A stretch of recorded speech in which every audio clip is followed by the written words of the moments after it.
Hi everybody and welcome back to my channel. My name is Carla if you are new here, and I make videos about weight loss and life after weight loss and all that kind of malarkey, and if that's the kind of thing you like, please consider giving me a subscribe. I also make videos about fashion, about beauty, about things I'm buying and things I'm really passionate about. I get very passionate about a couple of things, specifically coffee, beauty and vegetables and cats. Anyway, today I'm back and I am doing a maintenance check-in. So I'll leave up here a couple of the different check-ins that I've done since I started my maintenance journey. I have previously lost 180 pounds, give or take, somewhere around that. And then I had a postpartum journey, and now I'm back in maintenance again, having reached goal 5 weeks ago. I think it's 5 weeks ago. I think this is the 5th one. Anyway, so I'm back today to let you know how I'm getting on with maintenance a minute and a half into the video. And I'm doing really well, guys. I'm not gonna lie, I'm doing pretty good. My weight this week is 66.3 kg, which is 3 grams under my goal weight. No, 300 grams under my goal weight.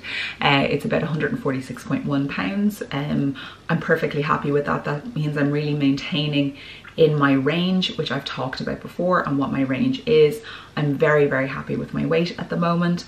I don't feel like I'm underweight or overweight or any of that kind of thing. I'm just happy in my body. In terms of diet, my diet, it seems to be doing really well, this like 5-2 program that I've chosen to follow. The way that I'm really approaching it, and I've actually stopped counting calories, which I'm quite surprised that I've stopped. I've been doing this a long time. Let's put it that way. I have been counting calories, except for pregnancy, straight nearly for 3 years. I'm very familiar with what my foods are that I eat in a day. And then I know that those, I don't feel at the moment the need to count calories. If I start seeing myself going way up or way down, then I'll definitely just do a recheck and be like, okay, let's just count for a week and see how we do. But it's really nice to actually not be on my app all the time, and not be recording and not being overly... Vincent actually said this to me this morning. He said, what seems to be happening is that I'm aware, but I'm not obsessive. And I think that's really fantastic. And I think that's actually what's going to really help me with maintenance as I go forward, is to be aware of what I'm eating, but not be obsessive about the amounts and the numbers. Now, I had to be in order to lose weight. In order to be in that short-term weight loss mode, I had to be very careful and very calculated with the amounts that I was eating. And that's for me. I'm not saying that's for everybody. That's not the approach that works for everybody. But for me, it worked because it was scientific. It was evidence-based in terms of these are the calories that I'm eating. I know what I'm putting into my body. And I know that that's what works for me for weight loss. So I didn't want to go over. Whereas now in maintenance, if I go up or down a pound or two, it doesn't bother me. So I'm really delighted with the kind of freedom that I've got over the last couple of weeks. And I did think that I would have to be more rigid in maintenance. I think we've been sold this idea that maintenance is the hardest part of this, and it's a whole different kettle of fish and all this kind of stuff, and I was getting a lot of that chatter, and I did what I have always done throughout my weight loss journey. And I'll kind of take it back actually to the very, very start of my weight loss journey. I told 4 people that I was going to be losing weight, that I was going on that journey. 4 people. Vincent, because I lived with him and he obviously would know. That's my partner, my husband, partner, whatever you want to call him. Then my sister Adriana, because she did the program with me, so she was there. And then I told 2 work colleagues, and they were, because one of them knew that I was like skipping off to go to therapy, and would kind of not cover for me, but if I wasn't back straight away, she'd be like, oh, she'll be back in a minute, that kind of thing. And the other one, because we were just good friends as well. So I told 4 people in total about my weight loss journey. And the reason that I told those 4 people is because they're the 2 work colleagues have never been overweight, and they're not the type of people who would give advice or tell you how to do it. And neither would Adriana, my sister, because I would want her advice. You know, I would go to her for advice, and Vincent is incredibly supportive. So I was very calculated and very specific in the people that I chose to tell. And Adriana, my sister, did this as well. When she started Body Slims, it was started in the rooms, so like in person. And she decided that when she went to the room, you know, there was I think there was like 400 people at the time in a room, she would literally put her headphones in and not listen to any of the chatter before the class, you know, before the seminar started. Because what can start to happen is that you can hear all these things that people are saying, like, you have to live a little, you know, you can't do this, and like, that's not sustainable, and all that kind of stuff, and it starts to eat into your head. And I decided to do similar by not telling anybody. And I didn't even start sharing my story online. I actually was, I don't know how do you say this? Like, I wasn't up to date with my story. No, how do I say this? How do you explain what I was? I didn't share my journey in real time. I actually had a 3-month buffer on my journey. So no 4-month buffer. So I didn't start sharing until April 2020, and I had began my weight loss portion in January. So like the end of January. So there was like a 3.5, 4-month buffer. And the reason is that I didn't want to hear people telling me this isn't going to work. This is too hard. You're not doing that right. Because everybody is a weight loss expert when you start to lose weight, everybody. And I was one of them. I was one of the biggest weight loss experts out there at 23 stone.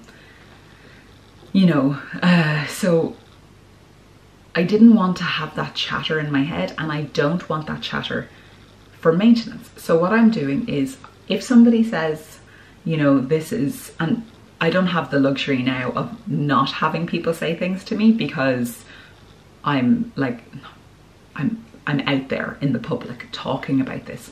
So people are filling like with comments and, you know, and sending me DMs and things like that. And what I'm really appreciative of is the people who share that their experience was difficult. They're not telling me that you won't be able to do this, or your experience is this, or like, oh, maintenance is the hardest part, you know. And sometimes it can be a little bit visceral, and I cut out the chatter. And I've really done that throughout, as I said, throughout my whole journey. But I think that that's really helping me in maintenance, is go, I know my body.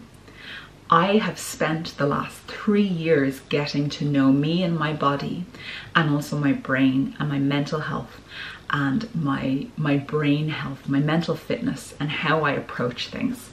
I've become, and a couple of people have paid me this compliment, and I think it's it's probably actually one of the highest compliments I've ever received, and it's that I'm incredibly self-aware. Because previous to my realization and to my beginning of my journey, sorry, I got distracted by a cat again, I was not self-aware in any way. I had no idea who I was. I had no idea what I liked. I had no idea, because I just had this like negative lies going on in my head telling me that I was terrible and all this kind of stuff, and picking up cues from childhood and misinterpreting them in the voice or in the brain of a 5-year-old, and continuing that script the whole way through my life. So by being able to be self-aware in myself and to be grounded in myself, I'm aware of what my habits are, my behaviors, what I'm capable of. For example, and actually Vincent gave me this example this morning. He said, you're very aware but not obsessed, as I said already. And he gave the example of, we had chocolate in the house, and I was finding that I was going for the chocolate too much. And I was like, okay, why is there chocolate in the house? Who bought the chocolate? Why did I buy the chocolate? You know, to have a bit of chocolate. Did I need to buy 3 bars of chocolate? And I'm talking about like a, what to call it, like a Lindt tablet or something like that. they're called tablets in French. I don't know what like a bar, like, you know, one of the like big bars of dark chocolate, because I eat dark chocolate because I'm vegan, etc. Or not Lindt, even like green and blacks or something like that, or like a nicer, you know, a fancy, you know, something. Anyway, I would have a couple of those in the fridge. Now I could have like 1 or 2 bits, you know, and then that would be fine. And there'd be a day where I'd be like, I'll have another bit, I'll have another bit. And I'd be really tired because, you know, teething 6-month-old and like things are, you know, I'm a busy woman, I'm very tired. And when you're tired, you look for food to give you energy, and you go for sugary things because the sugary things will give you energy. I put a kibosh on that activity. I said I stopped it. I'm not going to purchase this anymore, because if it's in the house, I'm more likely to reach for it.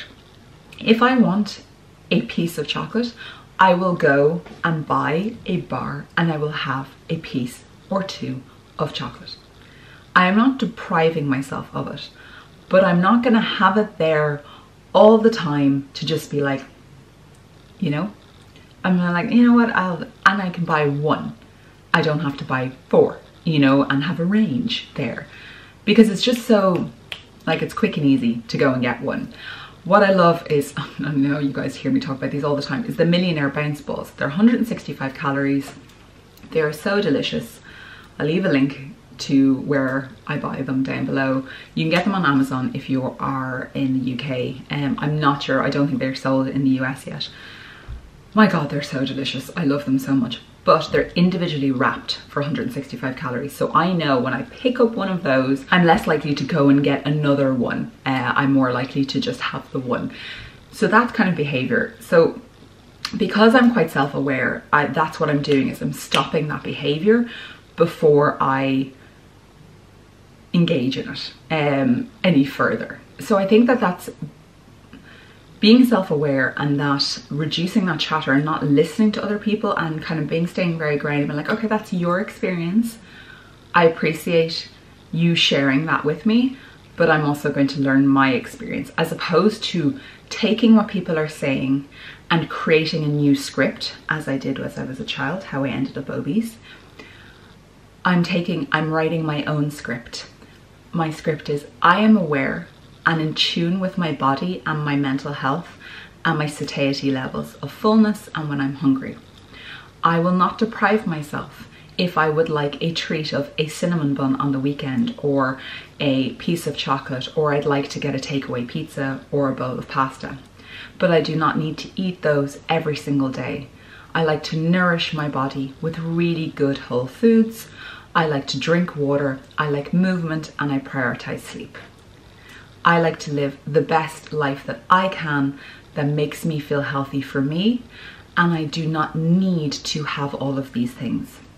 That is the script that I write for myself.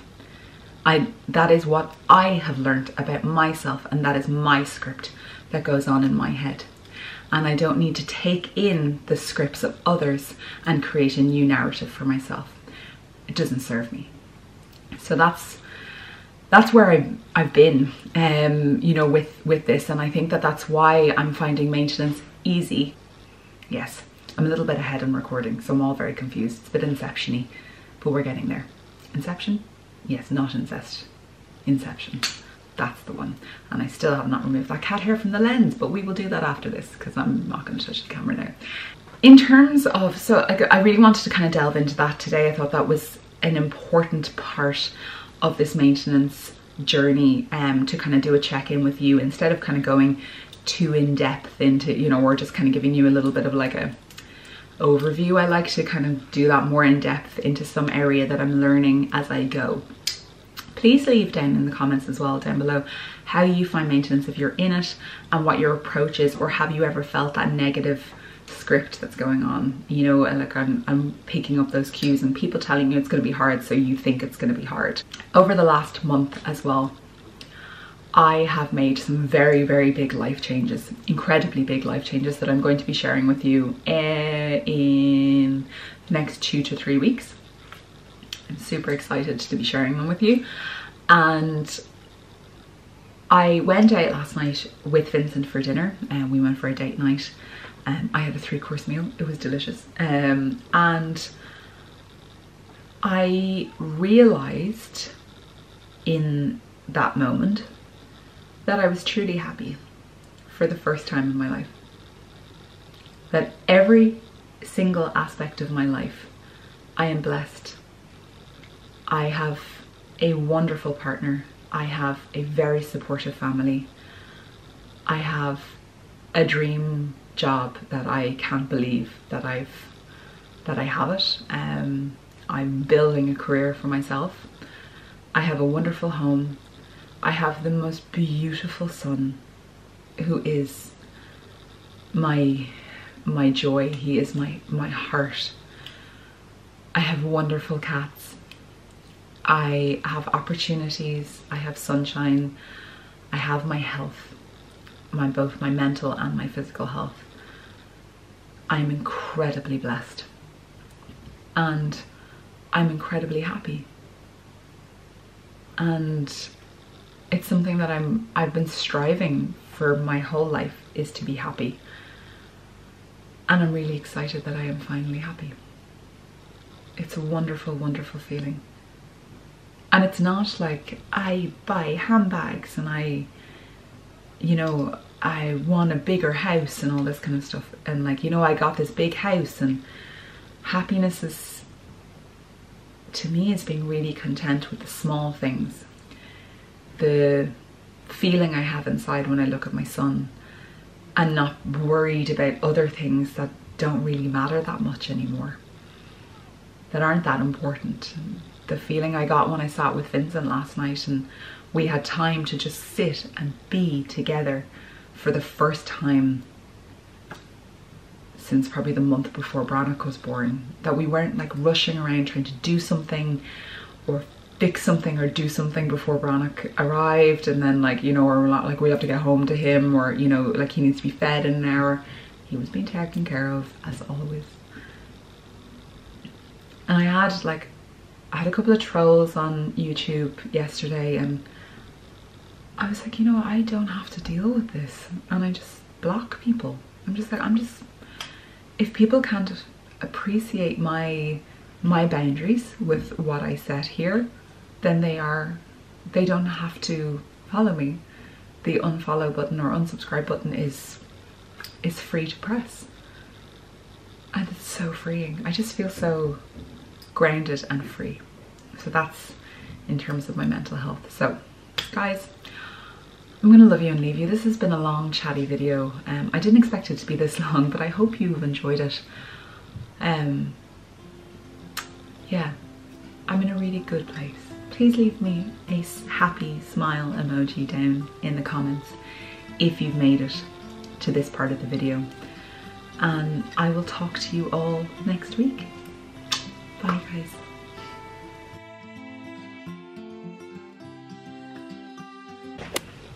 My lipstick today, what is it?